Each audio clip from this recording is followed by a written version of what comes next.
muso senantolanta ko kun kan farafina muso kɔrɔbalenw ka coupe d'Afrique des nations nata bɛ tan san 2015 Maroko jamana kan k'a daminɛ a juillet kalo tile 5 ka taa bila tile 6 o de siratigɛ la Mali forobatɔn ye degeliw daminɛ bi jumadonya in na octobre kalo tile 5 san 2014 stade Mamadou Konaté la don sudalen ka teli Salou Mouseni Mohamed Mali forobatɔn degeli karamɔgɔ. Balontannaw dɔw bɛ kɔ kan dɔw bɛ so kɔnɔ donc sokɔnɔmɔgɔw a kana kɛ kɔngɔ an bɛ ɲinɛ o kɔ n'o kɛra a bɛ an ka baara gɛlɛya donc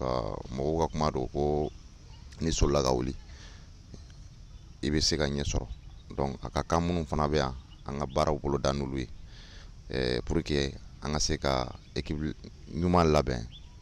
ka bɛn ni labɛnw ye c'est-à-dire Coupe d'Afrique don nataw la.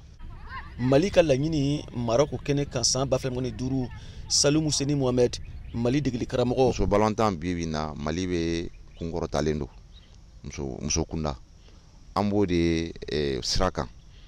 ala barika la an qualifiera Coupe d'Afrique la an ka laɲini ka se ka préparation ɲuman kɛ an bɛ welekan fana bila ɲɛmɔgɔw ma o cadre kɔnɔna na o kana ɲinɛ musolakaw kɔ an ka labɛn a tɛ taa match amical kɔ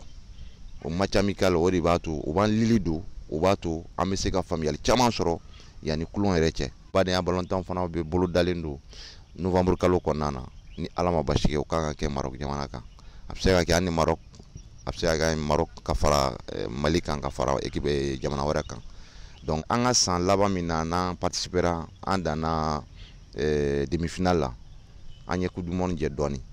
sen na fana an ka laɲini tɛ dɔwɛrɛ an bɛ o atteint ka sɔrɔ ka objectif wɛrɛ ka sɔrɔ ka laɲini wɛrɛ ɲini an comment dire da an yɛrɛ la n'an bɛ se ka coupe sɔrɔ an bɛ taa a nɔfɛ mais pour l'instant an ka objectif an m'an jija an tɛmɛna comment dire an ye demi-finale min sɔrɔ 2018 an ka laɲini ka se ka o lasɔrɔ kɔfɛ ni ala ye ko sabati